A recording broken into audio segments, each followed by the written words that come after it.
Javi, hola, hola, hola. 1, 2, 3, 4, 5, 6, 7.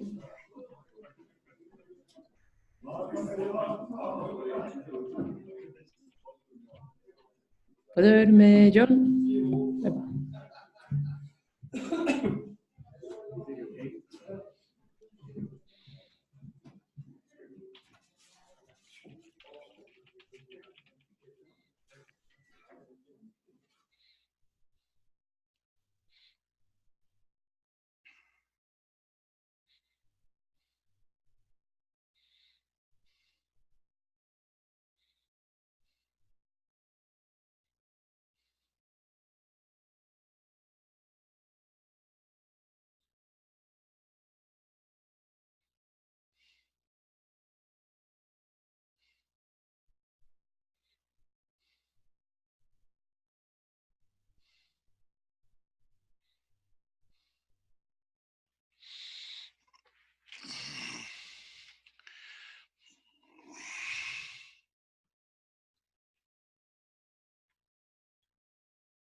Say some opening words.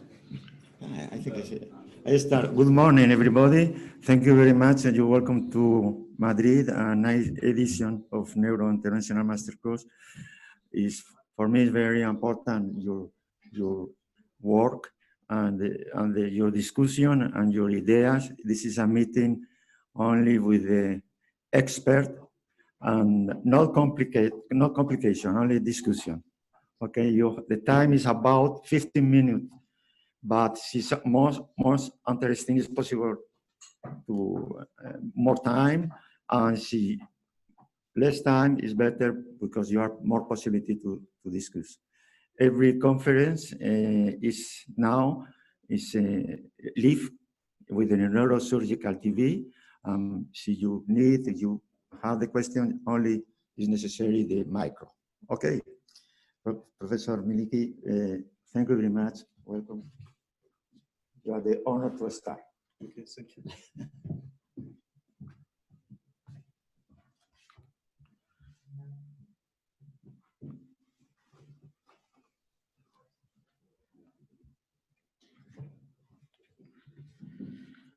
First of all, thank you for kind invitation, Professor Luis, and Happy New Year. I want to share our small experience on using fill liquid embolic agent in combination with another EVOH agents like Onyx and Squid. This is my disclosures. This is our experience for last 4 years. In total, done 283 treatment sessions, nearly 10 complications with 9 morbidity and 1 mortality. For the brain AVM treatment, to very quick plaque formation, we start to use pressure cooker technique after visiting Essen in 2012, but unfortunately we have no liquid coils, and coil addition to AVM treatment is too costly, and this is how the pressure cooker technique look like. And we modified the pressure cooker technique. We bring 2 detachable tip microcatheter, start to inject Onyx at that time, and put with second detachable tip microcatheter 70% concentrated NBCA, and repeat injection of NBCA created a stable plaque, and we detach the second micro and continue with first. It's very effective, and this is from our NeuroAddict forum in Almaty in 2017. Big feeder, we placed Apollo distally to the AVM and Sonic proximally. Injected nearly 5-minute NBCA after Onyx 34, and this is schematic drawing, and completely excluded AVM, but unfortunately since 2019 NBCA, it was TrueFill from Codman, is not available in our country, and any other type of NBCA also not available. We start to refresh our experience with Onyx 34, then continue with Onyx 18, 20. But the same time we start to use fill, and the fill for me looks like Onyx 50, maybe Onyx 100. The behavior of this material is very interesting. It's very quick reflex and it's very short, and then when you start to push the material, the injection time is very short, and you can push the material is very distally, but the second point, you can occlude the draining vein. That's why we start to use filling combination. This is a paper from our colleague Naci Koşer from Turkey. He described 3 cases of brain AVM followed by resection, and in one case he did fill injection continued with Onyx with no any other complication, and with total exclusion of the AVM with resection. And this is paper from our colleagues, I think Stanimir Sirakov from Bulgaria. He described 27 cases, more than 50 embolized only with fill, and other percentage of patients incomplete embolization followed by surgery or radiosurgery. But in this paper, they used only fill for the treatment of patient with brain AVM.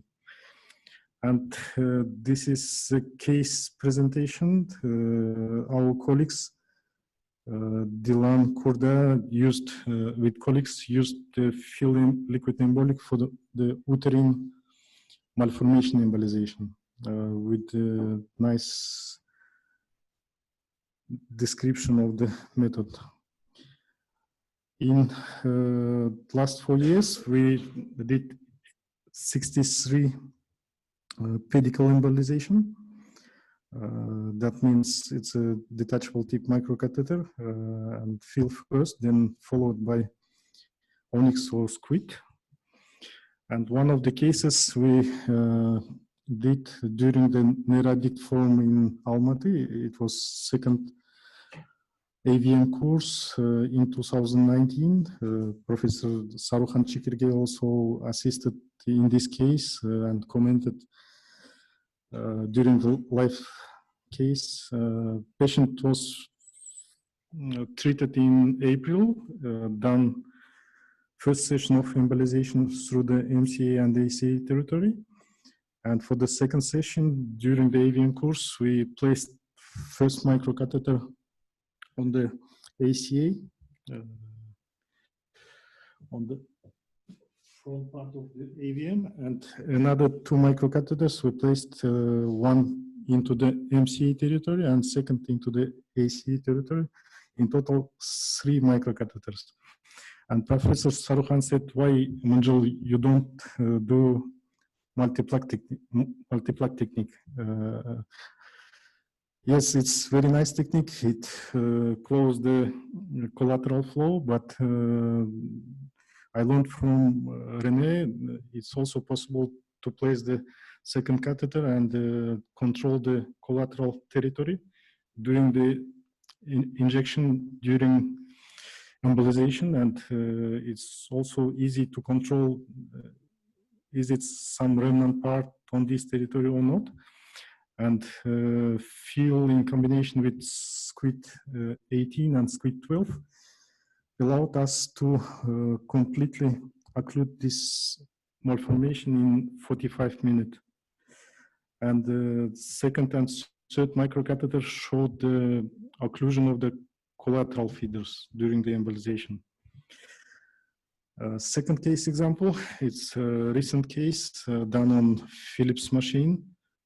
The rest of the cases, more than 95% of them done on Siemens monoplane. The 24-year-old female, 4 days after rupture, we did DSA and there is intranidal aneurysm, and we placed 2 microcatheters for simultaneous injection. We start to inject FEEL from one pedicle and then from another, and followed with the injection of SQUID. The interesting point, FEEL is not going to the small branches and all the time goes to the bigger branch. And when we followed the injection with SQUID 18, it's also followed the same way with the FEEL. Not all the time, but most of the time. This is schematic drawing. Control DSA, and the third case, it was acute case, intraventricular and parenchymal bleeding. We first of all placed 2 ventricular drain measures, and then did DSA. There is occipital parietal AVM, nearly 5 centimeters. We placed 5 microcatheters, one after another, and start to inject first FEEL, 1 cc, and then followed with the Onyx 20 and SQUID 18. And in 40 minutes, we completely excluded this AVM. We tried to embolize all part of the AVM because it's a ruptured case, patient was comatose, but fortunately, patient recovered and came to the control DSA after 6 months and stable result. The advantage of this technique, there is no coils, no NBCA, short and quick reflux, only 1 microcatheter, and we usually use 3 and 3.5 centimeter Apollo Sonic. It's simple when a single operator is performing, and most of the cases, 1 syringe of FEEL and second, third, and fourth syringes is Onyx or SQUID. And thanks for FEEL behavior, we start to use more and more SQUID and Onyx 34.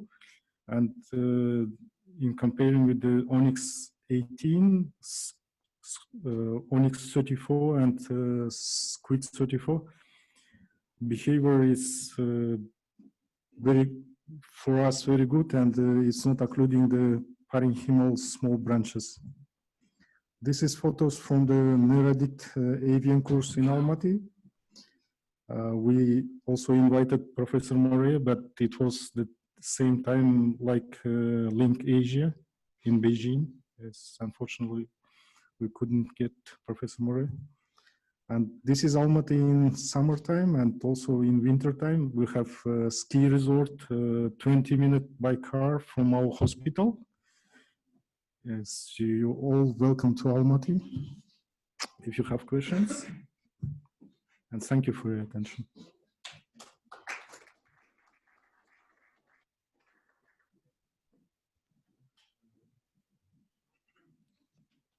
You form the clock with field first. That's you use 25 and not 35 because the denser field will make it easier to form a clock. The problem is registration process, and in Kazakhstan we have only field 25. Maybe for the next years we can order 35 and 30, but 25 for us okay. And the injection is very quick, usually 4 or 5 pressure of the syringe, and it formed a very stable plaque, and then continue with onyx or squid. But interesting point, when you start to use fill, usually you want to take the second syringe, but all the time the second syringe go to the venous part, and there is some risk to occlude the vein. And in old machine like Siemens, and also I have seen in Azurion, when you inject fill, it's less visible. And when you inject more and more, it could be some part is not seen. It's a little bit risky. And we start to use Azurion since December. There is a low radiation regimen, and when you put normal, it's more visible, and maybe for the field need to extra radiation. It's better visible. Yes. Yeah, that's my question.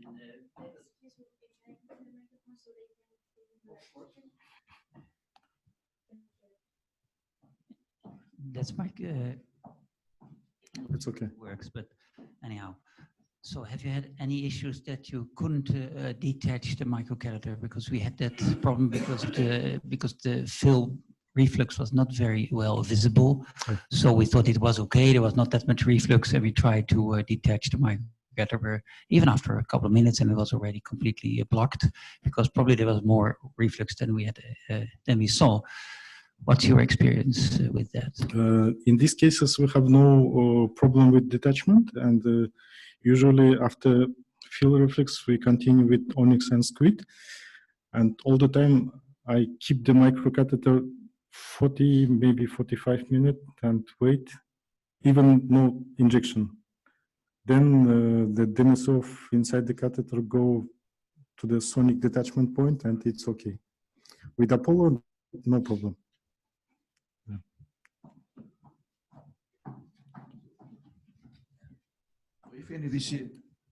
If still NVC is available in Kazakhstan, which do you prefer, fill or NVCA to make a plug?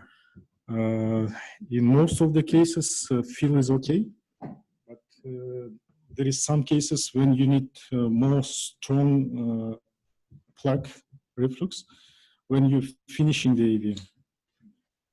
In these cases, I prefer to use the modified pressure cooker technique. So plug of the fill is a little bit weak compared to the NVC plug. Yes. Okay. Little bit. Thank you. But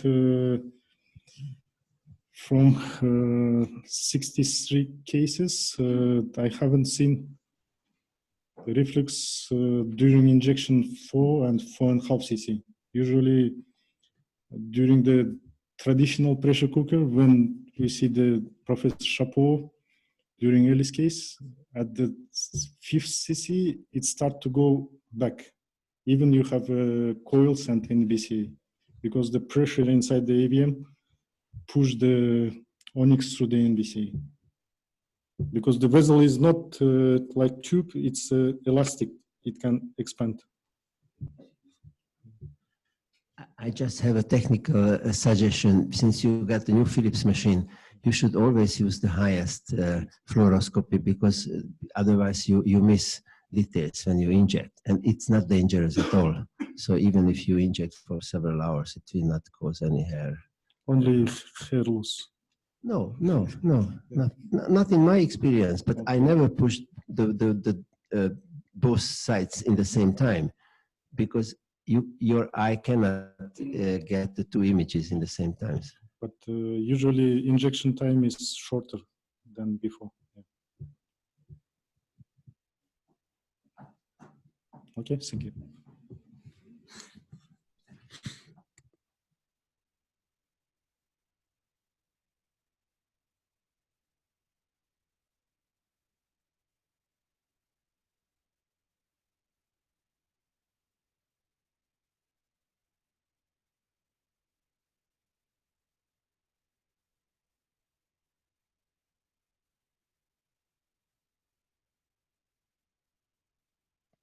Thank you, Chairman.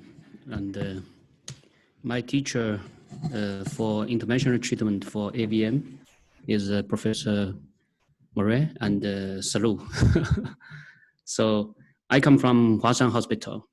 So last year we have more than 18,000 cases in our hospital. This is our new campus. So now we totally have 4 campuses.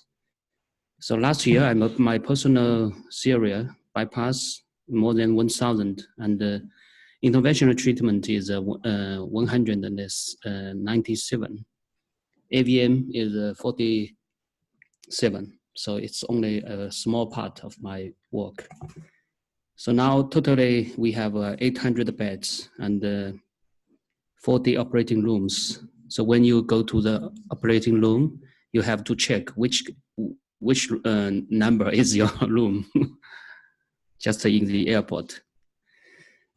So the problem in AVM treatment is that open surgery belongs to the neurosurgical department, and the embolization belongs to radiology department.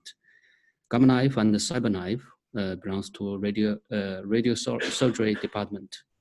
So there's poor communication among the specialists. But in our hospital, all the specialists belong to the neurosurgery department. So the open surgery and the embolization could be treated by the same neurosurgeon. We have 3 neurosurgeons can do this hybrid treatment. The embolization for hairpin open surgery or radial surgery was different with that for curing by single way. And the cyber knife and the gamma knife was well known by neurosurgeons, because all the neurosurgeons would go to this subspecialty for 3 months. So this is our strategy for the AVM different size. If the volume was less than 10 centimeter, we will use gamma knife, and if it's larger, we will prefer to choose the cyber knife. So high risks in the angio architecture in DSA, including small size, exclusive deep venous drainage, deep location, and the posterior fossa location, and the association with aneurysm or venous ectasia. So the patient who pose all 3 high risk characters, the annual hemorrhage rate was quite high, almost 1/3. So this is a high flow fistula and the aneurysms. This is a venous ectasia and the stenosis of the draining vein. So we can achieve the better result by hybrid treatments. So preoperative functional MRI, intraoperative ICG or angiogram, combination of the preoperative partial embolization and the surgical resection in hybrid operating room. Now we have 3 hybrid operating rooms. And the neurosurgeon who can make the individual hybrid surgical plan according to the spatial vascular architecture and the hemodynamic changes. So this is assisted partial embolization. We can see the goal is to control the deep feeders or the feeder attached to the main draining vein. So it's unnecessary to let the embolic substance like onyx feed the nidus a lot. So the hemodynamic change is not as dramatic as that in the therapeutic embolization. So the reflux of onyx, which is normally inevitable in therapeutic embolization, is also unnecessary. So the retreatment of the microcatheter is very safe. Normally, we will perform the resection at the same day or on the second day. So actually, the embolization onyx give us some landmarks to find the deep feeders.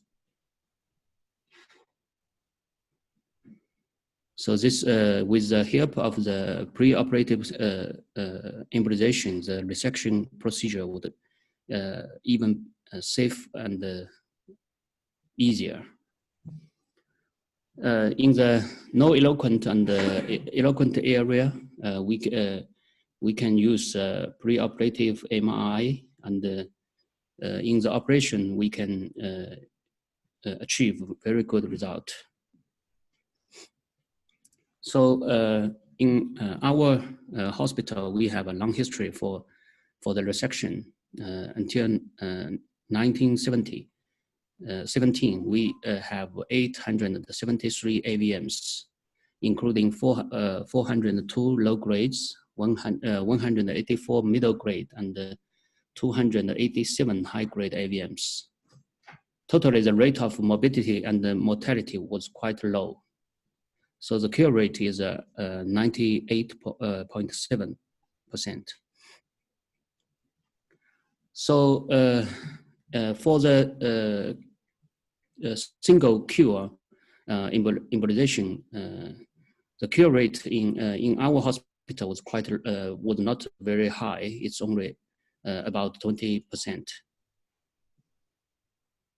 So this is AVM grade 1, was cured by onyx embolization. This is a grade 4 partial embolization, then with further treatment, resection. So onyx embolization cured, we have 463. We should have more cases, but because of the market reason, there's maybe 4 years the onyx was stopped to supply in the Chinese market. So actually the number was very not very so high as a resection. So this is our result. We have 5 patients died. So gamma knife, and this is our gamma knife. This is the 4 generations gamma knife in our hospital. Normally we will treat the nidus less than 10 milliliter. And this is, we also have the latest cyber knife. This is already the formal model. Now we have the even new model. So let's see take a glance of the result. This is a pre-gamma knife, and after the gamma knife 3 years, we can see the AVM was totally cured. And this is a grade 2 or 3 because this is in the functional area. The AVM was gone. Actually, the interesting thing is after the AVM shrinked, the cortex was recovered totally. So this is our result for embolization and the gamma knife.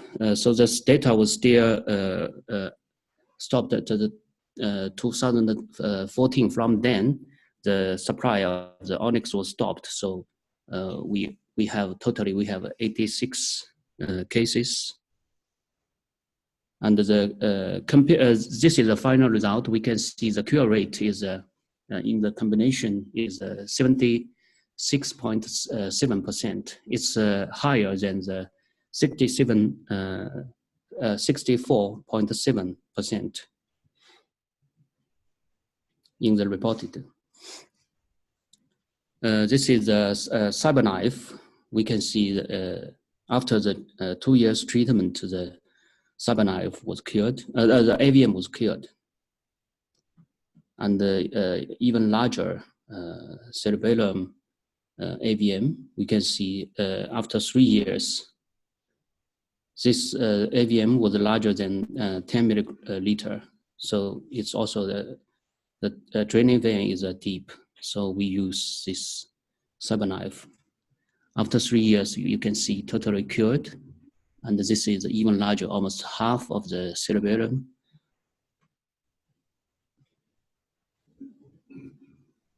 After partial embolization and treat of the CyberKnife, so 3 years, you can see it's totally cured.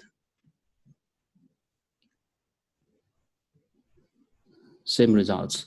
So CyberKnife, we treated 274 cases, 173 after embolization. Total cure rate was 78% after 3 years. So the low grade can achieve 91%. The higher grade, the cure rate was 83%. So the combined treatment makes the risk for AVM much lower than reported by single treat strategy and the natural history. So in our series, the complication rate is only 1.83. Thank you.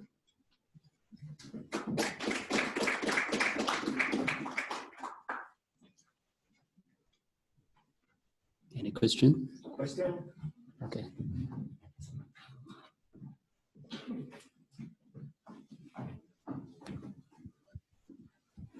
Thank you very much. This was a very nice presentation. If I understood you correctly, so if you would have a deep-seated AVM that has ruptured, for example, in the basal ganglia or thalamus, so you would partially embolize that and then go for, depending on the size of the AVM, for a gamma knife or a CyberKnife. Yes. Is that correct?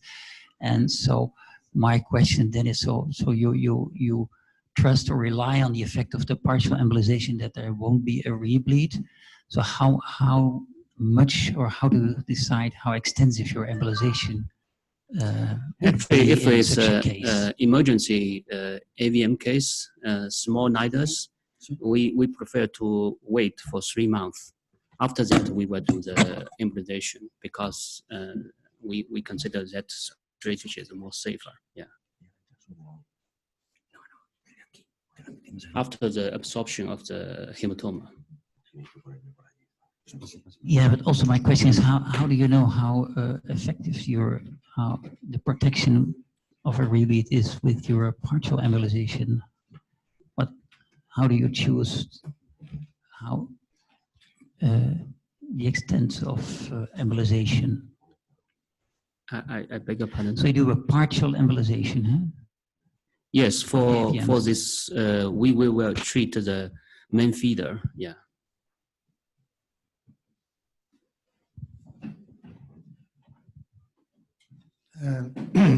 Thanks a lot.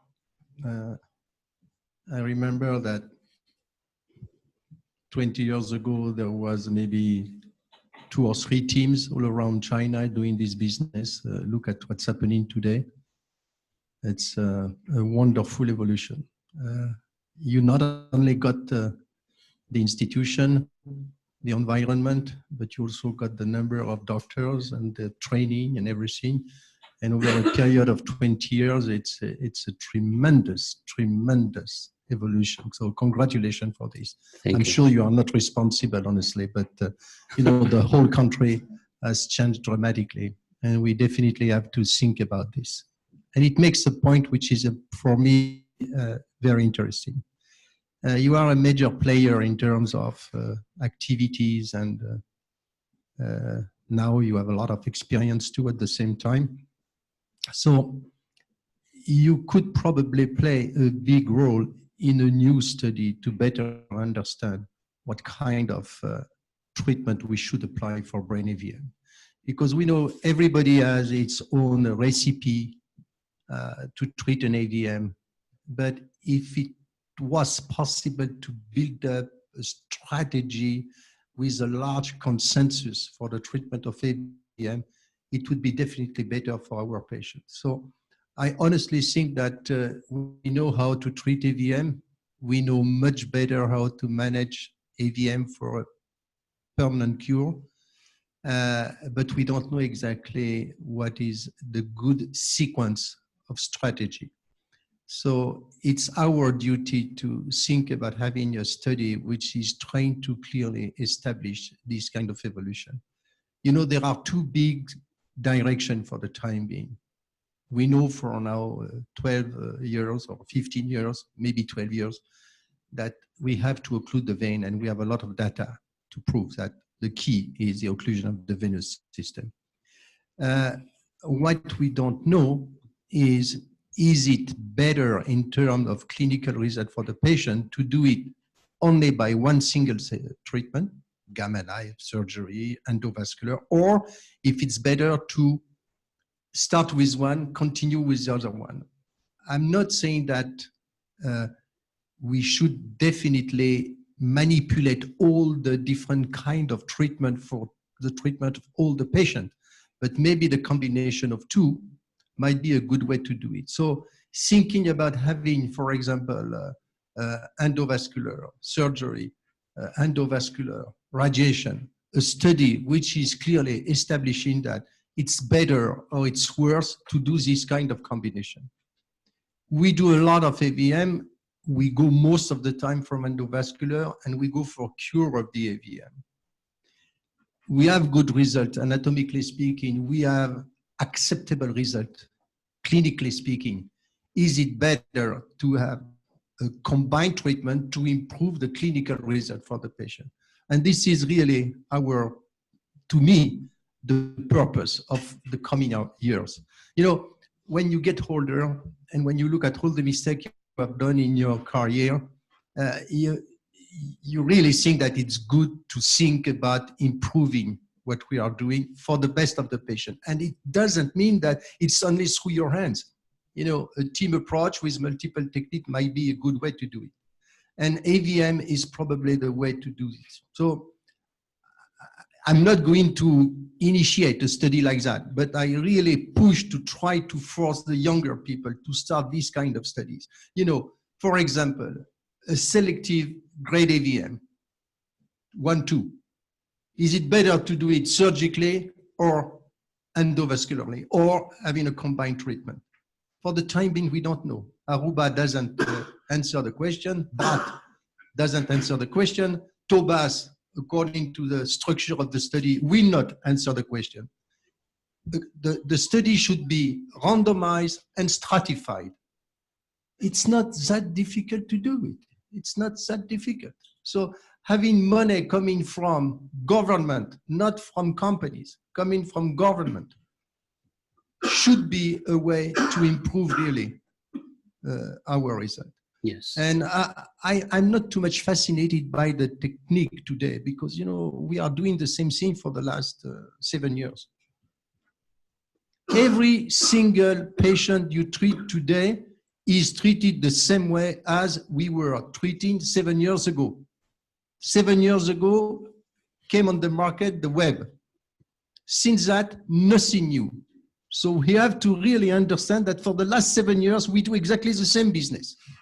It has never happened to me, to him, to her, despite the fact that she's much younger, but it has never happened to us, doing the same thing for at least 6 years. No change. So the only change can come from understanding strategy and this kind of study to improve and have a consensus on the way to treat those patients. Honestly, you don't foresee any big evolution. Everybody knows what's going to happen in the 5 years. We cannot probably foresee more than over 5 years. Robotic is just a tool to add to what we already do. It's fascinating. A lot of people will jump on it, but it will not change dramatically the situation. So honestly, for the 5 years coming, it will be 11 years in a row without real modification. So we really have to tune in a better way the indication. What do you think? Yeah, Professor, forget about technique, forget about, this recipe, a little bit, a drop of this, a 2 drop of that, a 3 drop of this. Who cares about that? Yeah. Who cares? I prefer to put a web, I prefer to put a stent and call it shit. Show it that it's better. Yeah. We cannot continue this way. Why not? Yeah. Talking to the AVM, for me, I think the resection is just like the Air Force. They throw big bombs and make the field totally ruined, including the soldiers and all the soils was all ruined. And for the immunization, it's like a tank. It can be through different direction. He can ruin the opponents. And for the radio, for the gamma knife or saga knife, it's just like snipers. It's slow, but it can be occlude very small feeders. Yeah, so we can use combined. I was ready to say exactly that. Maybe instead of speaking about Air Force and sniper and diplomacy is also a way to go. Yeah. Fortunately, you didn't use Air Force One. So. Okay, thank you. Thank you. Well, that question is really 91%. Micro.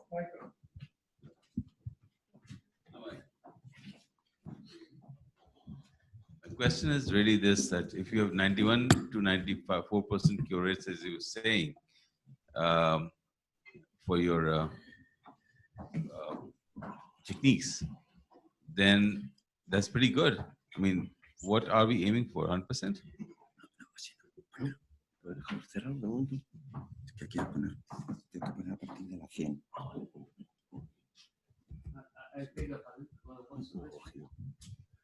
If you want to have 100% or 91 is okay. Okay. I have another one. Okay. Actually, in our department, actually, our boss was very critical. So we should keep a very low complication rate. So actually, I think it's better for us because we can think differently, use different methods to treat the AVMs. So actually, we learned a lot from Jack and Salu and Chivan. You all visited our department and presented some live case. And comparing their series, our cure rate by single immunization is quite low. But the totally, the complication rate was kept very, very low. Yeah. Use combined treatment. One of the reasons why I didn't participate to the Aruba study was just because when I looked at my complication rate, I could not imagine that I will continue to treat asymptomatic aneurysm. At that time, 3% deaths and 10% permanent neurological deficit for an asymptomatic AVM, no, it's not acceptable. So that's the reason why I decided to not participate to the Aruba study. And before Aruba came, I decided to stop treating asymptomatic AVM. And today we treat it in a much better way compared to 20 years or 15 years ago. But I cannot change. It's not that dramatic. This AVM disease is not that dramatic according to time. It's not an aneurysm. Even grade 1 or 2. I mean, this is the biggest problem. Even a patient has a grade 1 or 2 AVM. Shouldn't we think about treating it? I agree. We should think about, but we have no proof that it's better. So that's the reason why I need a study which is randomized and stratified. You take frontal AVM, grade 1 and 2, and you randomize. You take Rolandic AVM, grade 1 and 2, and you randomize. This is the only way to understand. But randomize against what? Natural history. Yeah, against. But natural history, a lifelong business. This is the problem. You can randomize. If you have 10 years, you have already a good view of what's happening. It makes a big difference when you discover an AVM when you are 15 years old or when you are 60. Definitely. And according to what we know About the natural history, the older you are, the more risk to get a bleed. But you know, if you treat a 15-year-old boy and you got a complication, he will be going for 50 years or 70 years with the complication. That's a big concern. Micro. I have a question. I liked your study, your talk very much, and I think this is wonderful that you have all the three modalities in the same hospital. Not only sleep, but you have different types of stuff. Fully agree. Radiation is beautiful. My question is, when you evaluate the AVM, the first one, Virgin, you have a conference with all the doctors involved, like radiologists, because neurosurgeon, you have neurosurgeons who do the radiation. Also, neurosurgeons do the angiogram, or it's radiologists who do the angiogram. If they are radiologists, do you involve all the three specialties to discuss what? Modality team. So actually, I'm doing just a Ricardo no. I am doing both the open surgery and the interventional treatment. Actually, a long history. After Salou come to Hwasan, it's maybe 16 years ago. Yeah, and actually, I'm also doing the open surgery for resection. And my colleague is just at the same floor. He has a cyberknife and the gum knife. He is a specialist. So when we have the AVM, we will discuss where we should embolize at first stage, then he will treat the radio surgery. Yeah. But I think the question was, you have a discussion between everybody, doing gamma knife, doing surgery, doing endovascular. Yeah. But all those guys belong to the neurosurgical department. Yes, yes. So this is the problem. Yeah. You know? It's like the cardiologist. You know, they organize a show for the benefit of the organizer. And this is a big concern. The cardiologists manage everything. Angiogram, diagnosis, treatment, indication. Who is competing with that? Nobody. Nobody. But normally, but it doesn't make yeah, too much difference, because you know, if you look at the evolution of cardiology, cardiology has dramatically evolved. So I don't know. I'm sorry, but it's the same with politics. Yeah. You know, you have big democracies, and look at where democracies goes. You have countries with less democratic environment, like yours, like others, and the evolution is dramatic. So where is the solution in between? It's complicated. Yeah. You know? Let's go back to AVMs. No. We are not going to we are not going to discuss politics. But it's exactly the same thing. It's exactly the same thing. Yeah. AVM is way simpler than politics. So I agree with Jack, because you mentioned you do both open and but you are surgeon. So is there any radiologist in this big hospital? And they do the angiogram, or you do the angiogram yourself? Because, but what is your basic profession? Neurosurgeon or radiologist? Actually, maybe I'm neurosurgeon. But you were trained from the beginning. It's like neurosurgeon. Yeah. Actually, I'm doing both. Because I have one team. You know, yeah. 60, 70 years ago, the neurosurgeons puncture the carotid, push the dye, and they perform the angiogram also. And then some radiologists said that we could do it better. And this is why we took over this, because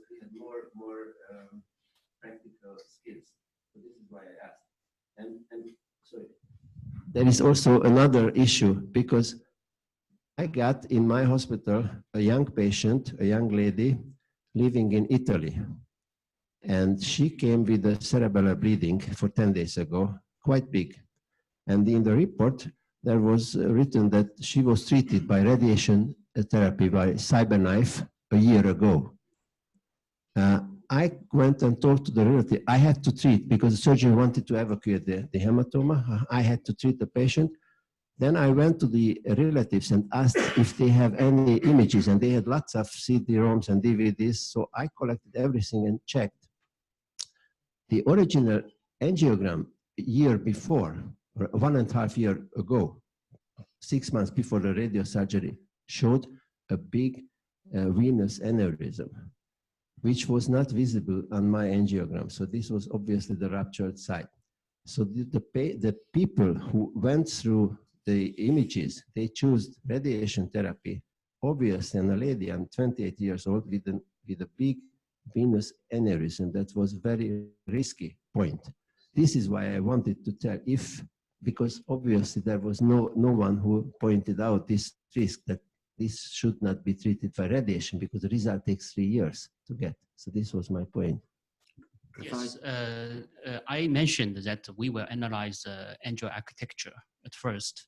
Then we will treat the risk factors at first, including the drainage stenosis and the aneurysms and the venous ectasia. Yeah, we will treat that at first. Then we will send them to the gamma knife or CyberKnife. Thank you. Okay, thank you very much. I present only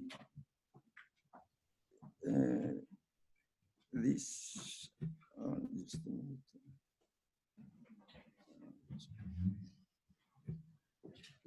Rupture of silent rupture of AVN per embolization, different origin. One is why I named this silent? Because it's not you don't have any change in the blood pressure, any change in the flow in the vessel, but finish and you are CT controlling angio suite and you are bleeding. The first example is the secondary to hyperpressure during injection onyx in nidus. This is one example, one periodo-occipital AVM. This is the embolization with onyx. And after the control, you are bleeding, asymptomatic.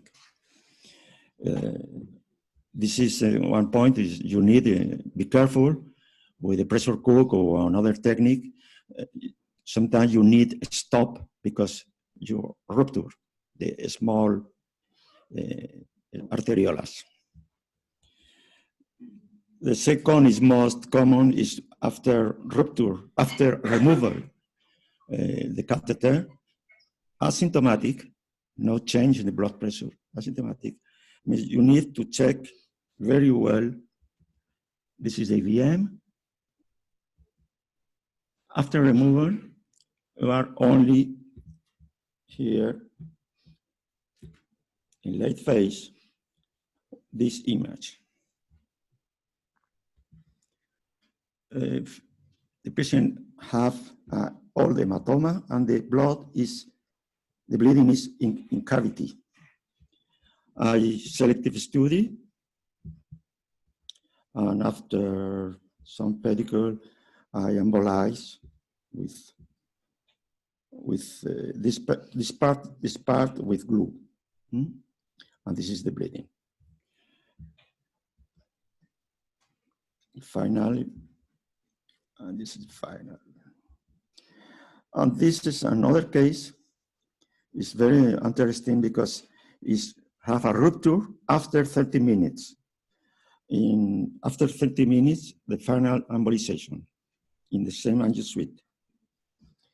This is the frontal AVM with a bigger cortical single vein. frontal vein.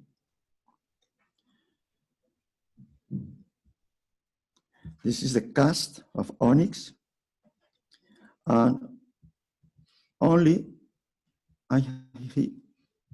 this. What is this? Is a stop flow in the vein, but don't worry. Wait. This is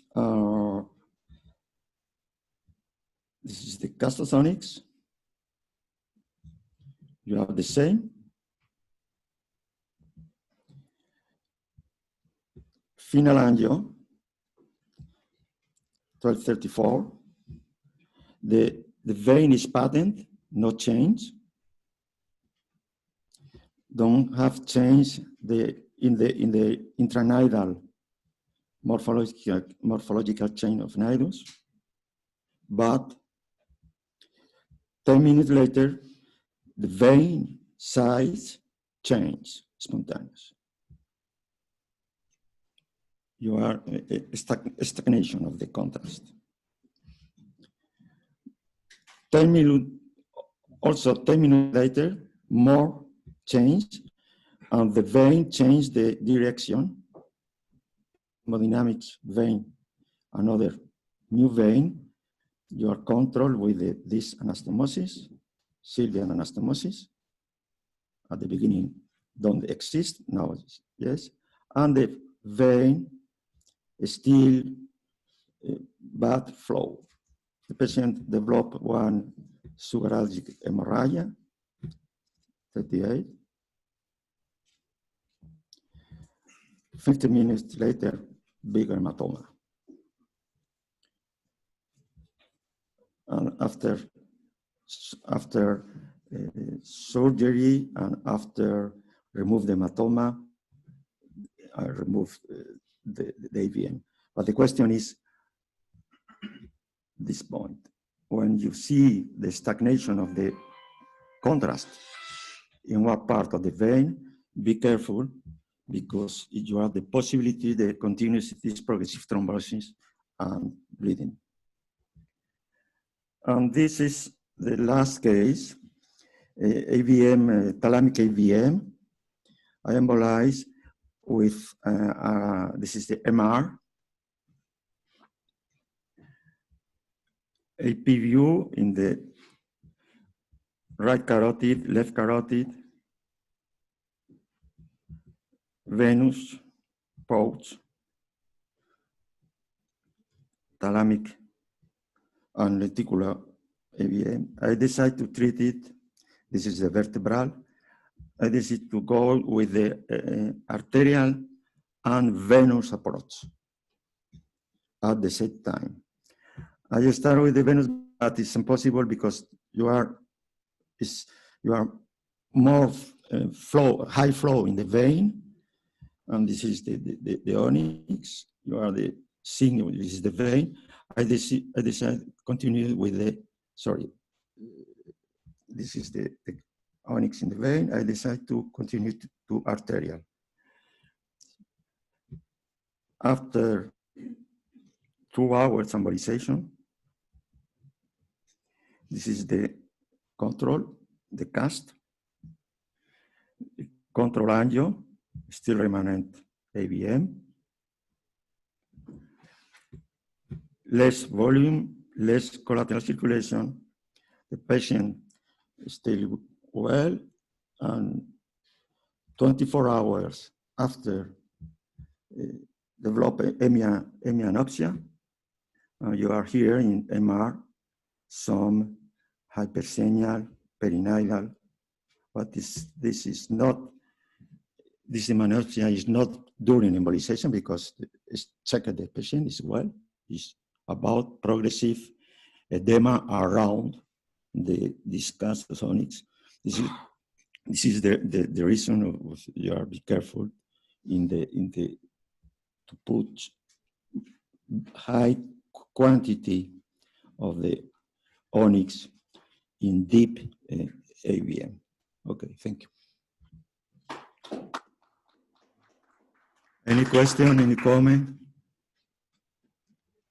What do you think, Jacques? I missed the first case because No. I had an emergency, Okay. telephone emergency. But overall, if the I case of do the vein. understand and I captured some of your words, be careful when you see stagnation of the venous system. Be careful, okay, but why should you be careful? No. Let me answer. Okay. No, I answer. You should be careful because venous stagnation is leading to venous thrombosis. And what is the result of a venous thrombosis is hemorrhage. So when you see venous stagnation, the first thing that you have to do is to put the patient under anticoagulation. And this is the key. If you put the patient under anticoagulation, you avoid or you limit as much as possible this extensive thrombosis, and then you can get rid of this kind of complication. It's never 100%, but it limits a lot. Since we are putting the patient, I thought that everybody was almost doing that, putting the patient under anticoagulation after this. This is bleed the patient, and you put in this moment anticoagulation. No. You do the treatment. You see venous stagnation on the control angiogram. Yes. You go with anticoagulation. Okay. It's too late now. It's too late. It's too late. The patient has to be, anticoagulation is protective. It's not curative, it's protective. But when you see that, you might expect anticoagulation is you have the possibility they still open the vein? No. Yes. What's the treatment of venous thrombosis? It's anticoagulation. Yes. And that's the reason why you avoid having this complication. It is that simple. It is that simple. I think that the anticoagulation is more dangerous. No. What? No. I accept your comment. You should accept mine. I have no scientific proof to say that. But when we started doing the treatment of aneurysm with COIS, there was no studies, no randomization, nothing. And we were fighting with our neurosurgical colleague. And what has happened? According to time, the result we noticed were getting good. And finally, ISAT claimed that it's better to do it. So we just have to take care of our experience. And instead of just speaking, we have to try to see if it's a way to do. And if it's a way to do, we have to do a study. There is no way to exit from this trap. A study of patients, a cohort of patients which is done endovascularly and anticoagulation, and another one which is done endovascularly and no anticoagulation. Okay. This is a way to go because you have your feeling, I have my feeling. Okay.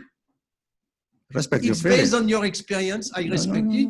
It's based on my experience. Okay. I respect, totally. My question is, si you are drop the pressure in the vein, Jacques, anticoagulation. In my opinion, call neurosurgery, prevent, because if the patient bleeding, you go into your surgery room. That's exactly my point, Luis. This is a left frontal polar lesion. Again, if I see that venous stagnation, that lesion is coming out. If I could not finish this endovascular, that's a craniotomy, that lesion comes out. And again, I don't know, Jacques, if IV heparin is going to prevent this. I think that's, you have a lot of experience with that. I have zero. But in our center, if that left front polar that I went for EmboCure, I couldn't finish, that is coming out. It makes for a long day, but I think I sleep better after that. You mean you remove it? Yeah, remove it. Yes. Yeah. But many of those you cannot. This is different. This lesion is specifically very surgically accessible. I totally agree with that. There is no question that you can remove when you see that you can go for surgery and take it. But if you don't want to do surgery, because there is a debate, you can manage this patient by waiting, putting anticoagulation, and then bringing the patient back for another session. This is a different strategy. But there is no question that you can remove it. And, to be sure that we have better results seeing these pictures with surgery immediately done after embolization, it will be a crucial answer.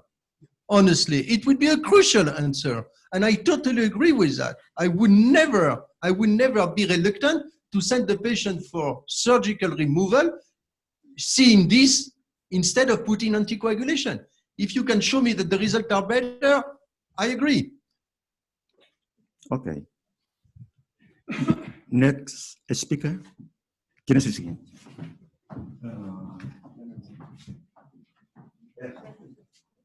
I have another question. Are you running after time? No. No, because you know this kind of small meeting is probably good if we keep on discussing. Okay. So the question is, you and me, we are neuroradiologists. We do our business. And then we have this situation.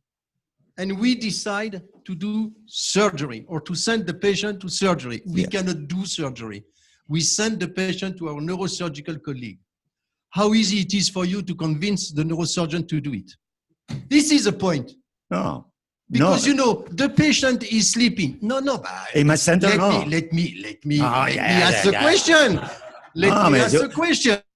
It's not easy. No? You put the patient on sleep. You do this. This is your last control angiogram. The patient is not awake. You call your surgeon and you ask him to remove it. What is he going to say? Fuck you. I am not going to take the risk of giving the complication to the patient. Fuck me, no. The patient. Yeah, this is a problem.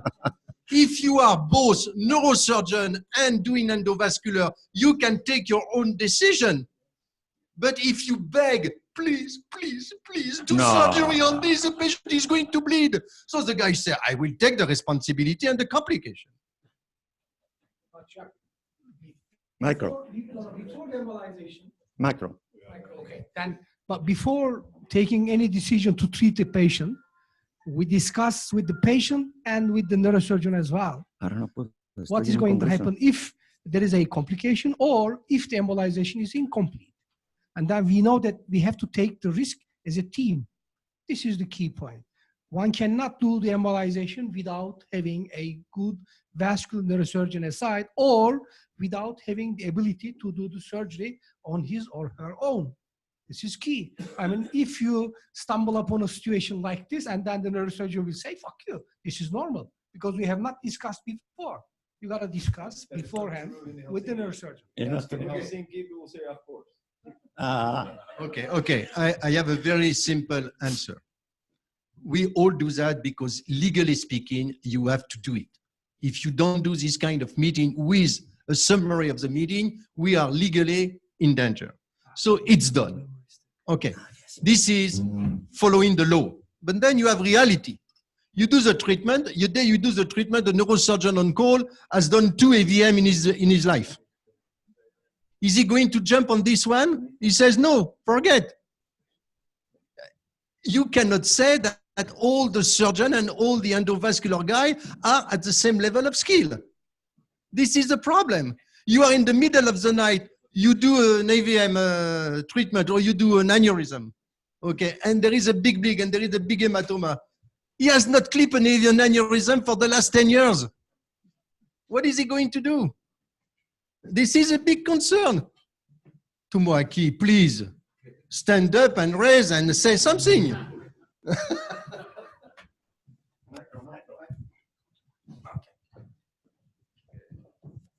If I look at the final angiogram, that's a very dangerous situation. I definitely go to surgery. Yes. No. And also that's front tip. The surgery is not so difficult. If we control the bleeding is difficult, just frontal lobectomy is done. It's okay. Not so difficult case for this AVM. I definitely agree to the Hanel. But you don't have to beg to your neurosurgeon because you beg to your... Yeah, I do by myself. It's not fuck you, it's fuck me. But I like the way you put this, Jacques, but I'm going to go a little bit in a different direction. I'm going to go for aneurysm embolization EVD placement. It's not uncommon that we see non-neurosurgical interventionalists having an intra-op rupture and the patient suffering because there's nobody to put an EVD. Again, the non-neurosurgeons you guys, neurologists or neuroradiologists, you do things that are way far more complicated than placement of an EVD. And when you talk about it in any country, to train a radiologist or neurologist to put an EVD is an act of Congress, because it's all about turf. It's not about the patient. Every single person embolizing an aneurysm should know how to put an EVD with iGuide, iStat, or whatever. Anybody can put an EVD. So we need to break this paradigm, because this hurts patients. And it is simple for me because I know the way to do it. So. You know, in the angio suite, we have the kit which is ready for that. We call the neurosurgeon. The neurosurgeon usually, you know, they are good friends, they come, but if they cannot come because of something, we do it ourselves. Perfect.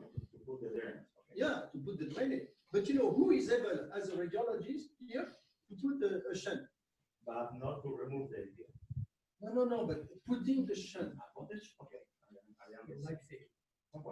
For life-saving. This is life-saving. Again, AVM resection is a different beast. I'm talking about a drain placement. I totally agree. And if you look at the recommendation of the World Federation, you know, it's not written. If you do endovascular treatment, you have to have the skill to put a DV. Yeah, but Louisa, but by the time somebody bleeds, by the time the neurosurgeon, again, it depends at different realities. But again, I've seen patients transfer to us 2 hours later because this neurologist was coiling an aneurysm, and I have nothing against that. But again, it's a problem that you're doing that, and this is happening in the United States more and more and more often, that you have these silos of very good endovascular, but no backup neurosurgically. So that, as Jacques said, the neurosurgeon is doing spine surgery. By the time he's finished that spine procedure, 2 hours later, the cat's out of the bag. So.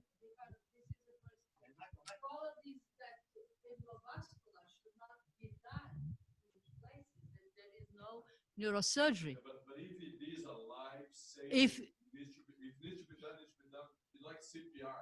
It's not like, oh, I'm going to wait for an expert to arrive. No, it's right now. Yeah. And it's silly that we do flow diverter for posterior circulation complex aneurysm. We cannot do a single burr hole. Yeah. No, but you know, there are a lot of centers that have been done endovascular without neurosurgeon, and that we should not agree with that, because they are complementary techniques that we should work together in the same hospital. If I need a DVA, I just call the neurosurgeon. We have always 24 hours neurosurgery. Of course, we don't have the specialist to take out the AVM in an emergency, but we can call the vascular neurosurgery if we really need, but we always have a neurosurgeon. So I think this not dangerous, but complicated techniques that always can go wrong, badly. If it is an easy case, it always can go in a bad way. We should always have the backup, and there are techniques that we should not work in a hospital without having the other one. As neurosurgery, they want to have neuroradiologists. You are living in a dream. Okay, thank you. You are living in a dream. You call the neurosurgeon, he's in your hospital, he doesn't come after 5 minutes. Oh, yes, we can. Oh, forget. So what are they doing? What are they doing? They're having coffee, waiting for you?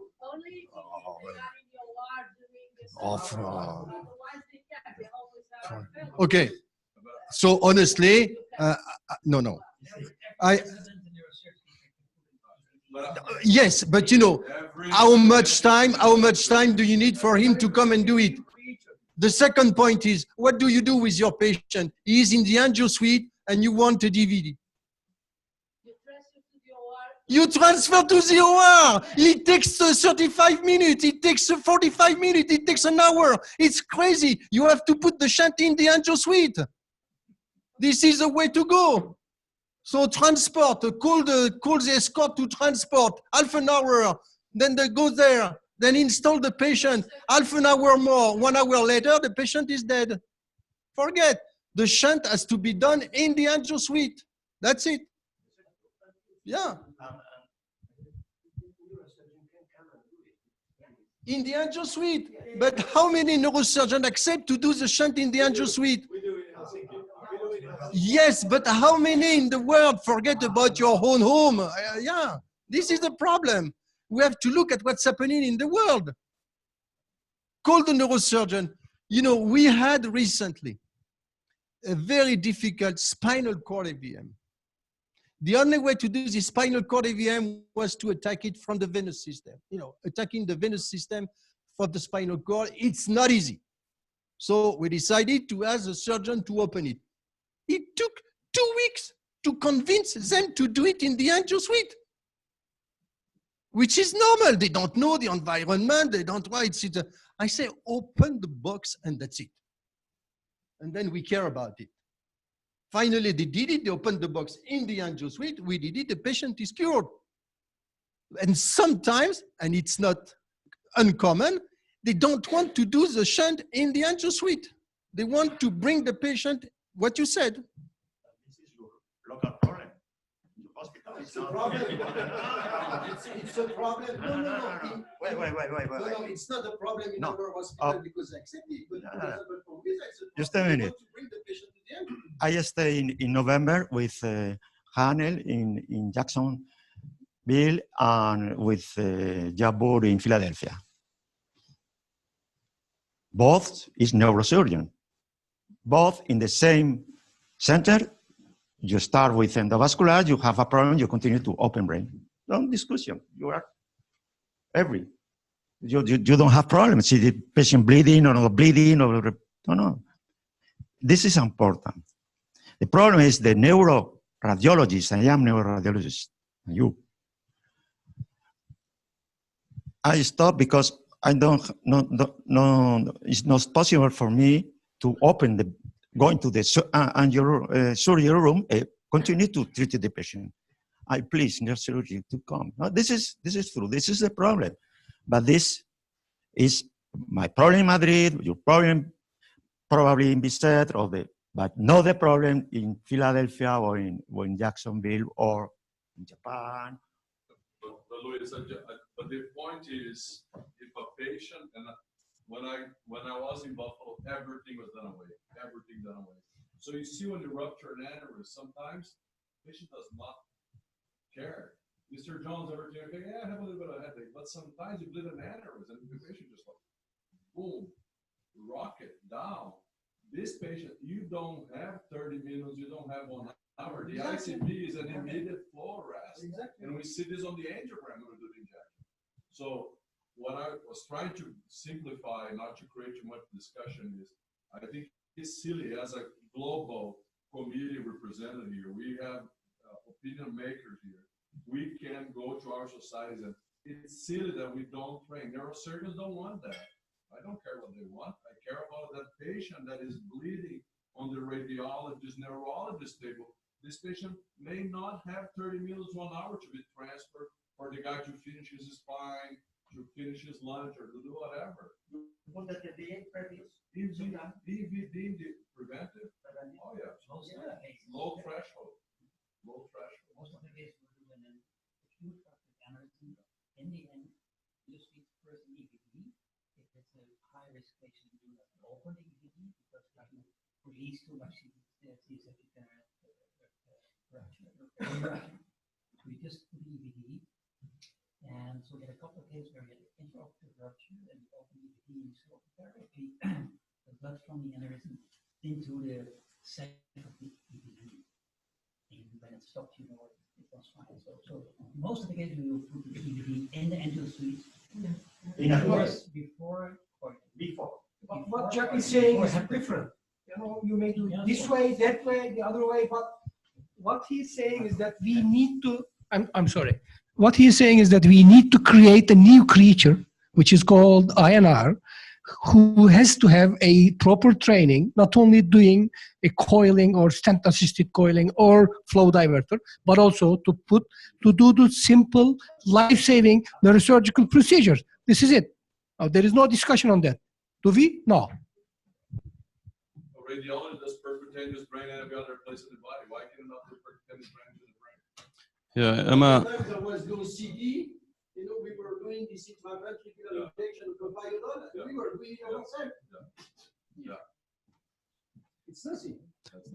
Yeah, we have. I'm a neurologist, and we have a really good relationship with the neurosurgeons at University of Iowa. But sometimes the neurosurgeon is, doing a spine case or something, and we have a complication. And I think, what said Ricardo is more like of a political issue with each department doing each stuff. But for sake of the patient, and since we have governing people that are in control of SNIS and SBIN and the World Federation, part of the requirement should be that every people that are doing angiograms and doing this type of procedures, they should be trained in doing an EVD. I think it's excellent alternative.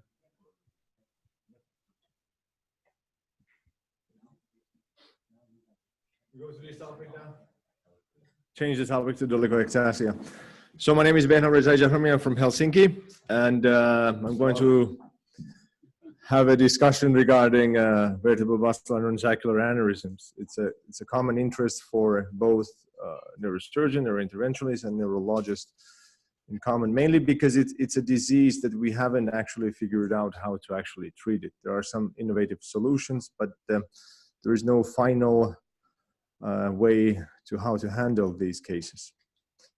So because of this reason, we were able to collect from a few centers, about 10 centers around the globe, cases. And because of our relationship to these centers, the majority of them are actually surgical centers, so that the amount of endovascular experiences in these series is fairly limited. So we have in Finland, Japan, United States, and Germany. So about the non-saccular aneurysms, there are some papers regarding its natural history, but the all series are fairly small. We are not really well informed how they behave, and some of them behave very benignly, and some of them behave in a malignant way. And one of the factors, depending, and it has shown in these cases, have been the atherosclerosis and the non-atherosclerotic cases. So there is probably several etiology behind of these, and there is a discussion that what kind of etiology is actually dolichoectasia is behind. Is it general atherosclerosis, or is it post-dissection situation where the aneurysm or the artery grows? But this is not the discussion of this topic, but rather that what happened to these patients. Some of the things that I want that you keep in your mind is that what the published study has already shown, that the natural history of dolichoectasia actually, it has prognostic factors. It has and it is dependent on the plasticity of the vascular system, and also the habituation of contralateral and especially the anterior circulation and PCOM arteries. So what we collected, basically, we collected about 321 patients with non-saccular aneurysms from these centers with treated in a way or other. And then from those, about 300 were dolichoectatic cases in vertebral vascular system. So fairly large amount of number. And I'm going to discuss about the treatment and the difference in treatments. So that about a third of these cases were treated conservatively. It was seen that the best for the patient, and about 60% were microsurgical treatments and about 7% endovascular treatments. The reason for the conservative treatment in these cases have been, majority of them have been because of high age. Majority of these cases are predominantly males with high age, and they are too risky to go to any intervention, or they have actually ruptured, so it made no sense to do very complex revascularization or endovascular treatment in a very poor patients. So majority of them died, or we lost them in the follow-up. Usually in the Nordic system, we don't lose people to follow-up, but because this is international study from different centers and many different countries, they have different medical system, and that's why some of the patients are actually lost up in follow-up. I'm going to go particularly now in the microsurgical treatment of these patients, and I have divided these into 3 different topics. So basically, there is this very classic basilar trunk dolichoectasia, and then there is a one or another vertebral artery dolichoectasia, and then there is a whole system of vertebral basilar system, which is dolichoectatic. I start with the microsurgical treatment of the basilar trunk aneurysm, about 100 cases. We have divided them in basically publication by Dr. Lawton from Barrow.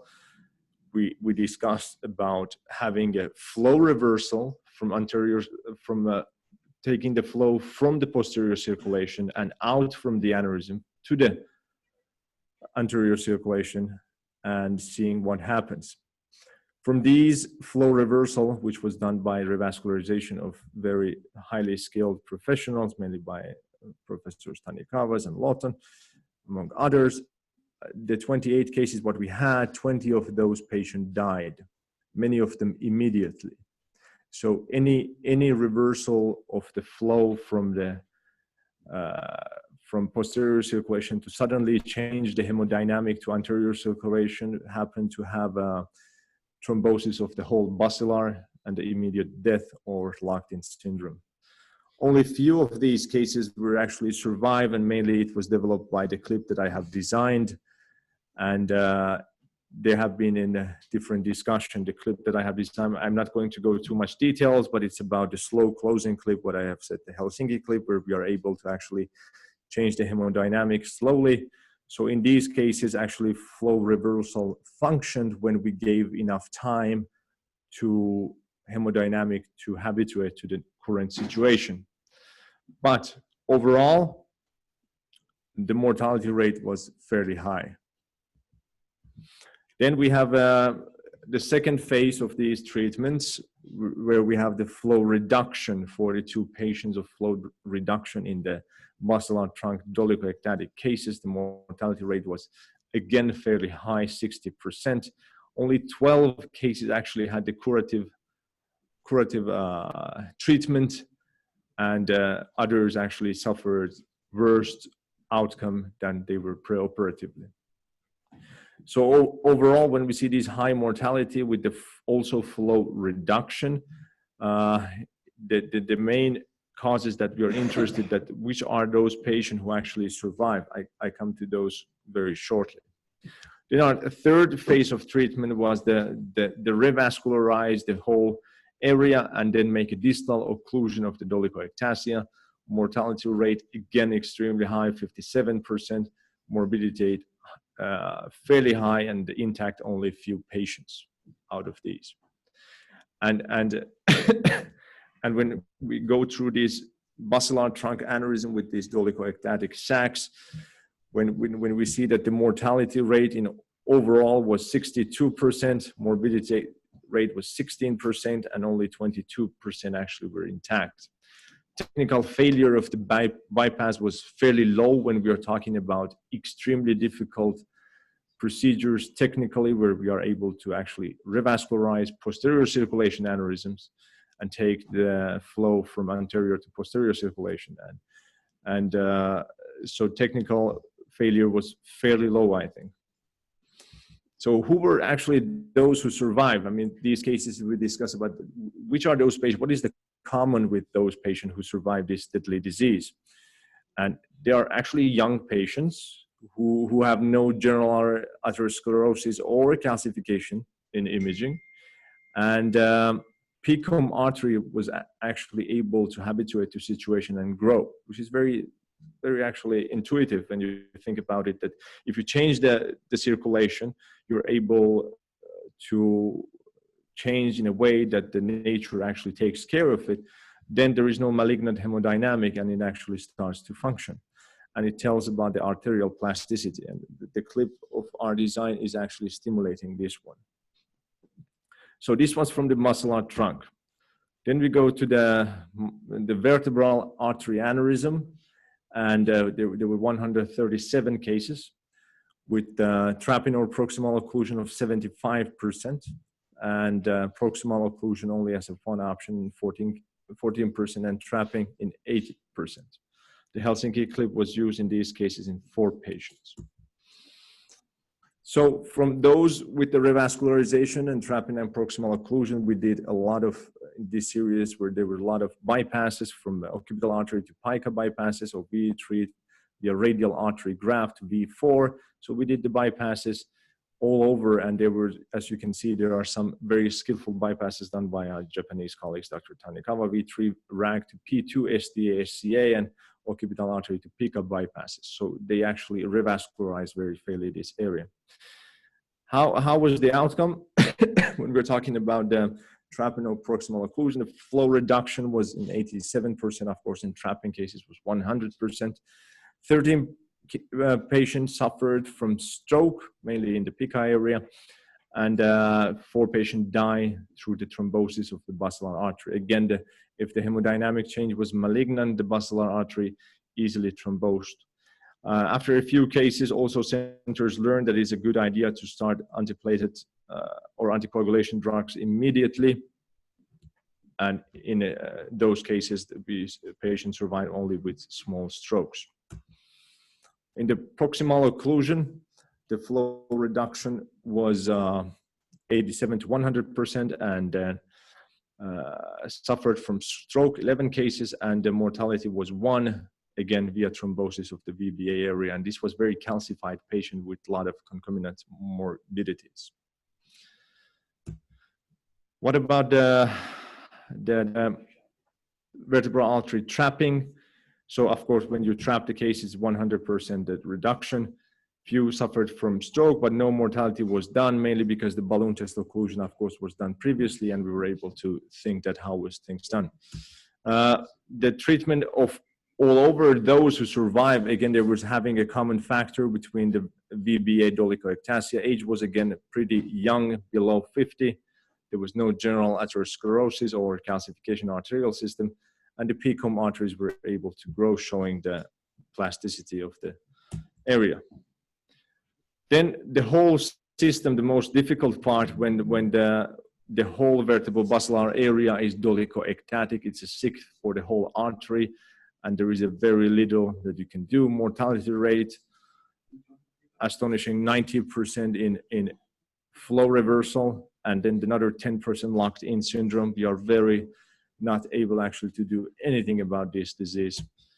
And flow reduction mortality rate dropped to 84%, but still we had a lot of brain stem infarctions. When it comes in overall to microsurgical treatment of vertebral basilar dolichoectasia, mortality rate was extremely high, and morbidity rate also. No one survived without morbidity. In all who survived, at least with some strokes, none of them survived without any stroke. So every single patient got some sort of stroke. One of the limiting factors was that all were above 50 years old. All of them had this general atherosclerosis or general dolichoectasia. The next slide is mainly something that you are interested in, endovascular treatment of these kind of cases. We got 22 cases with the dolichoectatic treatment of the dolichoectasia with the stent-assisted coiling in the saccular part of the aneurysm. So we thought that it's a pouch which is danger to rupture. And then there was these cases of 12 cases where the stent was put through the aneurysm to hold the dolichoectatic system in 12 of these cases. In stent over the aneurysm started to grow. We lost patient to follow up, and also many of them died. Immediate infarction was in 17 cases, and every single patient had infarction. None survived without infarction. And of course, this is a theory of the vasa vasorum. When you put a very highly stent in an already diseased section of the artery, the outcome is not necessarily a good one. The better one was with the stent-assisted coiling in the saccular part of the aneurysm, where we put, there was a coils put in the pouch, where it was seen as a danger part. And actually it worked in a few cases. And in the endovascular treatment, where we think about these cases, it seems to be that the pouch of the aneurysm can be treated if the area of the stent is not too long enough, and then you can specifically have a pouch where you can put a coil. But I think It's depend on the luck also. We don't know where are the vasa vasorum, are they going to grow or not, and also of course on other factors of the patients. So this has been the outcome of this serious scratch on this some rate of growth with the ones that we treated conservatively. There was we had 16 cases, more than one imaging in the interval of 5 years. The 5 years have been chosen just mainly because we have seen on other series is that's a good number to be picked up. I mean, there is no other rationality behind this than experience that if we are going to see any sort of growth, it is going to happen after 5 years. Some of them, of course, grow faster. And we got the 7% growth in 1 year for those which PCOMs had no responses. And then the ones that actually PCOM responses to the aneurysm, there was a 0 growth or 3% growth maximum. And the calculation where we start to actually calculate the volume of the aneurysm is the 25% of the parent artery. So when the parent artery starts to be larger than 25%, then we think that that's the part of the aneurysm. And this is something that we have just decided. There is no other rationale behind it.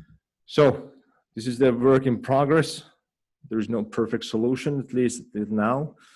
I think CFD studies are going to be needed, and also those biological matters which defines that which plasticity markers we are able to use, that we know that this patient is going to respond well to revascularization or other treatments. And vasa vasorum is something that it's, I think endovascular people need to think about how to image those or how to think that are they actually there, because we do have histological samples where we can see them. So it doesn't go that the argument that they don't exist, it's not very relevant. They do exist. We have seen them in histology. Sometimes they grow very fast, even in dolichoectasis, so they exist. And but what the physiology behind the vasa vasorum during this disease? That is something that's unknown. So, any questions? Thank you. Thank you. Thank you.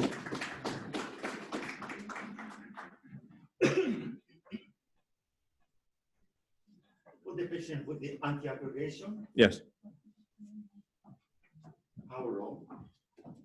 Forever. How? Clopidogrel? Yeah, and aspirin. Aspirin. Same of the stent. Okay. Yeah.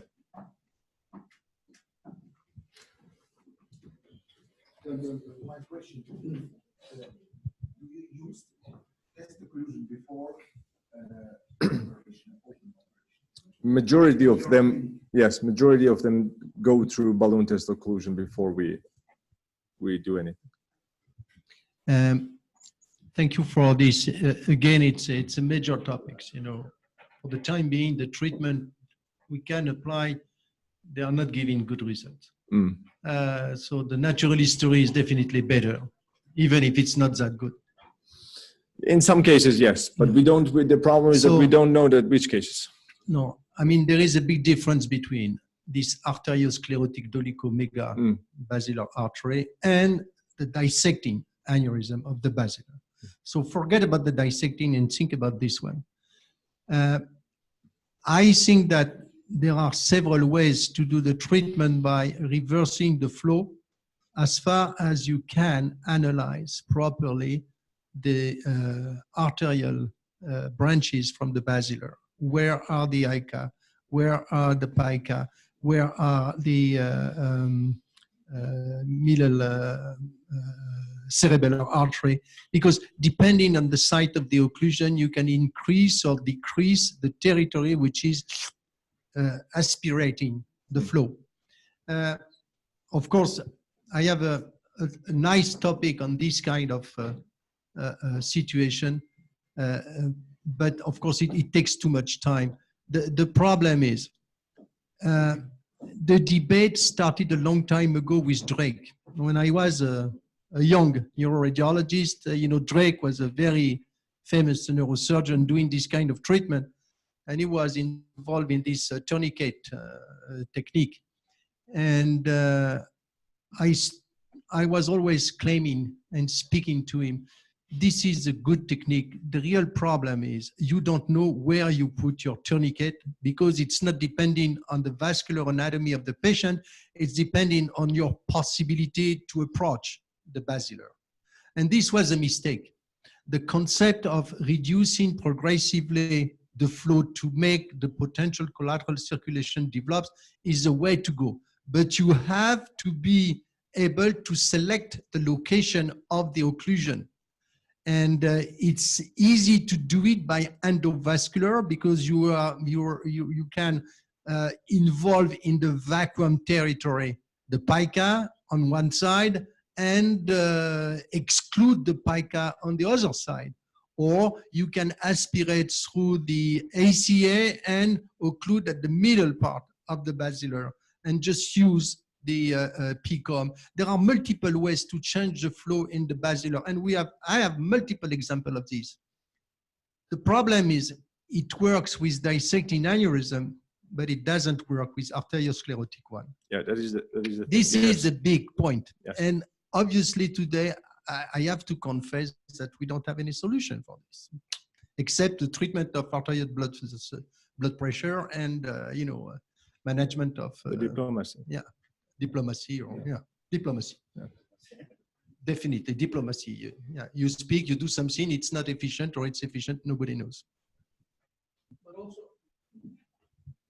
I think the fusiform basilar trunk aneurysm are different than the fusiform vertebral artery aneurysm. Of course. This is the first point. The second one is if the fusiform dilatation is segmental or it concerns the whole basilar trunk is another story. And the third thing is that we do not know how to define the imaging success of the basilar artery fusiform aneurysm. We know how to define the clinical success because it's clear cut, but we do not know how do we define the success of the intervention. Since we don't see the aneurysm filling, or we see the aneurysm getting stable over time, or it's a part of its filling because where the ICA is originating is a good imaging success. These are the points that we have always in mind, but also if it's a segment, not segmented, non-segmented basilar trunk aneurysm of not dissecting origin, I don't know the origin, atherosclerotic, mega blah, blah, blah, it doesn't matter, but it's a non-dissecting origin, then we are in trouble. Our patients are in trouble. These are the, I saw your result, it's something like there are 100% morbid mortality, right? At worst. 100% morbid mortality means that we shouldn't touch those patients unless if we have a better way to do. No, I mean, the patients were very highly selected. I mean, those are the ones that the aneurysm still kept growing, had extreme symptoms like hydrocephalus, and you had to do something, otherwise the patient was going to die anyway. Okay. So that's why the acceptance of the high mortality or morbidity was accepted. Because years ago we described you should do a craniotomy, posterior fossa craniotomy, put a adjustable VP shunt before to do any treatment for the basilar trunk aneurysm, etc., etc. Yes. But even if you do in that way, the success rate does not go beyond 40% to 50%. I think Chris Stachner did an excellent job putting a series of this vertebral basilar aneurysm. I think the essential problem goes back to what you start, and Jacques, again, you throw all this on the same bag as this vasculopathy, atherosclerotic, dissect. How do you define, and I think Edgar is going to talk about vessel wall imaging. I think we're going to need a way to redefine this. Okay, which segments are being involved? So, because today to compare this on the literature, if you go through that, I tried this exercise, it's totally frustrating. We have not treated abdominal aorta aneurysm, that is the equivalent of this on the belly, with open surgery anymore. So that's a much more approachable area than the brainstem.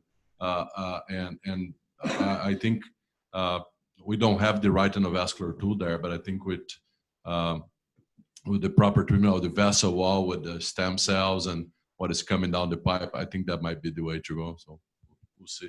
But the results are very humbling when you look at the surgical results for that and the vascular as well.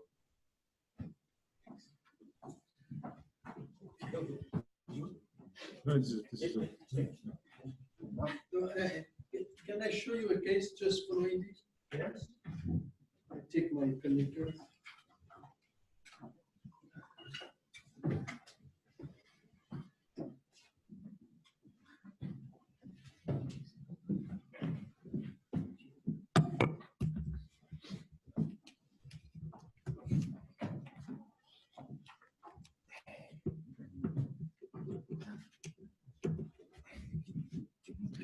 No, no, yeah. Okay, okay. Up to you, up to you.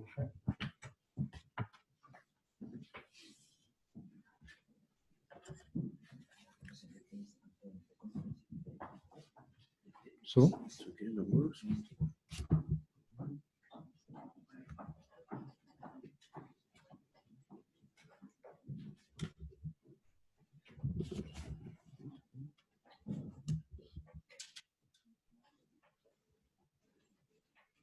Hmm? You could stay okay now. I think now it's okay.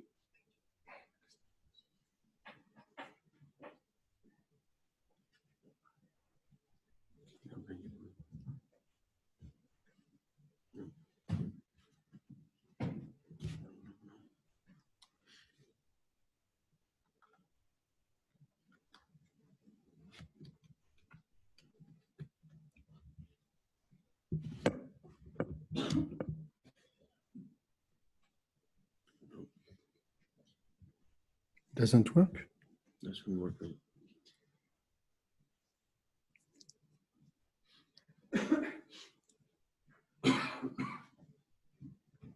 One moment.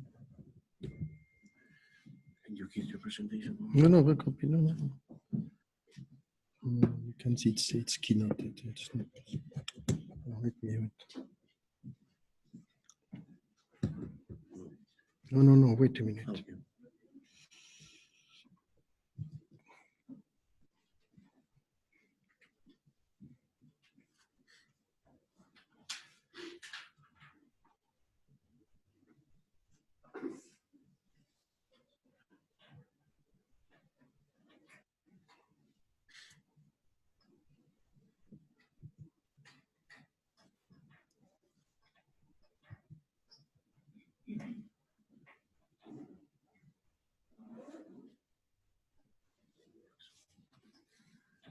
Do you have your presentation in PowerPoint?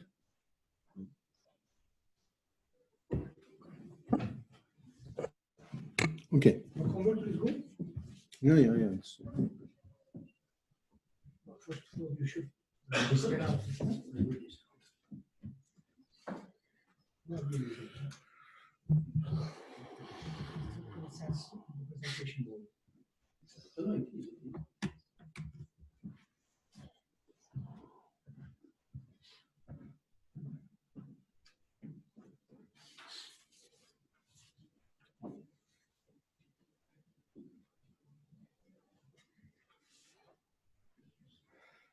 Who changed the OS system on the Mac?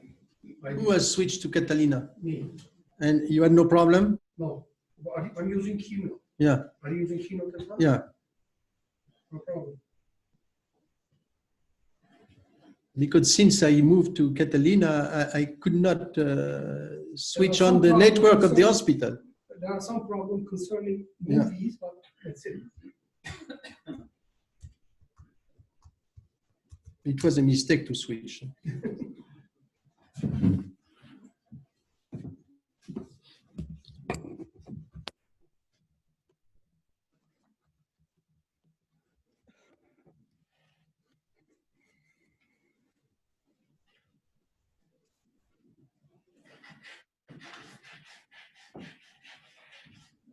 You know, a long time ago when you were working with a Macintosh, you know, there was never any problem. You know, you plug, it was switching okay. And now there is no problem with Windows 10, but there is a lot of problem with.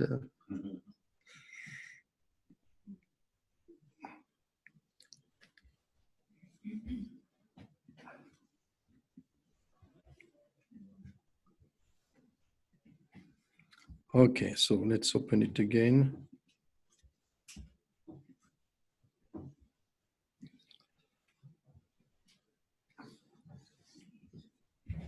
No? Okay, then let's check mine if it works. If it means that you have a problem, you need to change your.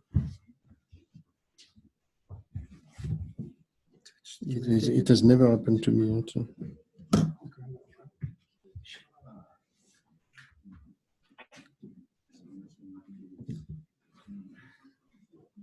No, it's not sensitive.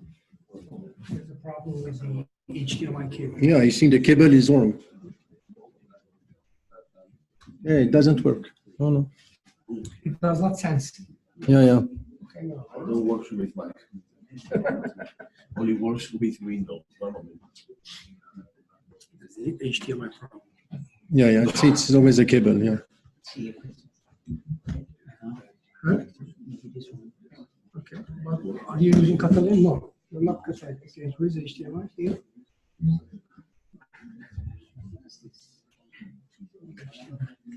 Okay. You see? Okay, now it sensed. No, no. Change speed. No, it does the same. It tries to work, but it doesn't work.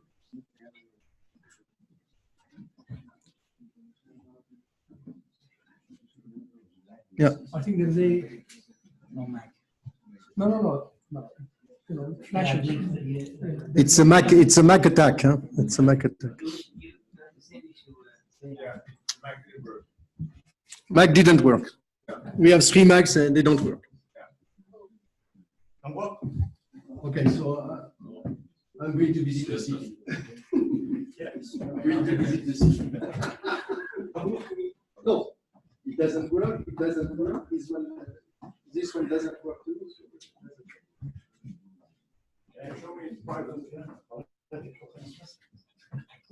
This is not Catalonia, right? No. We're using the previous version.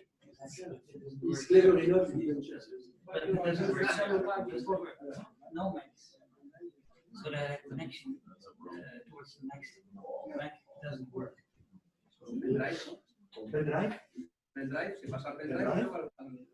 El problema es que Keynote no tiene en Windows.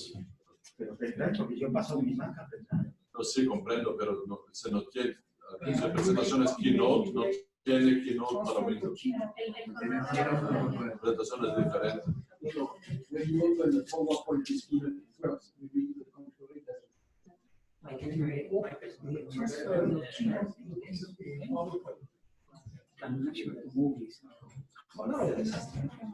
image quality is not the same. I suggest that you change the HDMI cable. Coffee break and you change the HDMI cable and coffee break.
Okay, gentlemen, we're on break time. I hope they can't hear us in the auditorium. Jenny, can you hear me in the auditorium?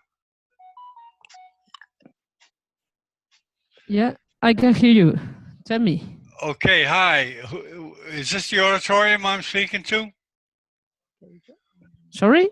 To who am I speaking? I'm Sandra. Oh, you're Javi? Yes. You're in Madrid, right? Yeah, I'm here. John, talk to me. Okay, is this Javi? Yeah, we lost the connection of Stream TV Oh, okay, yeah. because we have a problem with the switch. Okay, well, it's okay now, right? Okay. It's okay now? No, it's okay. We need to do a change, and we have this Okay, I wait. more or less at 2 o'clock, I think. Oh, no more signal until 2 o'clock? No more signal during the morning now. Oh my God! I mean, the rest Yeah, of the it's a day, problem. rest of the day is canceled. No, the rest of the day, no, only in the morning. More or less at 2 o'clock, we don't have this problem. Okay, so return at 2 o'clock. Is it Madrid time, right? Yeah. Okay, then. I think I'm going to send you another link. Okay. Sorry, John. I will send you a different link before 2 o'clock. Okay. Okay, perfect. Okay. Okay. I see you. Okay, thank you, John. I sent it to. But no. I sent it to your boss. What's his name? Ovidio? No. What's his name? What's it? Man? Oh man. Not Oscar, but hold on. Let me get the name. Hold on. Okay, you're still there, right? You're still there? Yes. Okay, let me the name of the boss, so I can send the email. Man. Send the email to Oscar. Yeah, Oscar. Yeah, I sent it to Oscar and Ignacio. Okay. Sorry, because I have to. Yeah, could you repeat? Yeah, I send link to Ignacio and Oscar. Perfect. About 1:30. Okay. Okay, perfect. Okay, thank you. See you. Thank you. Bye bye.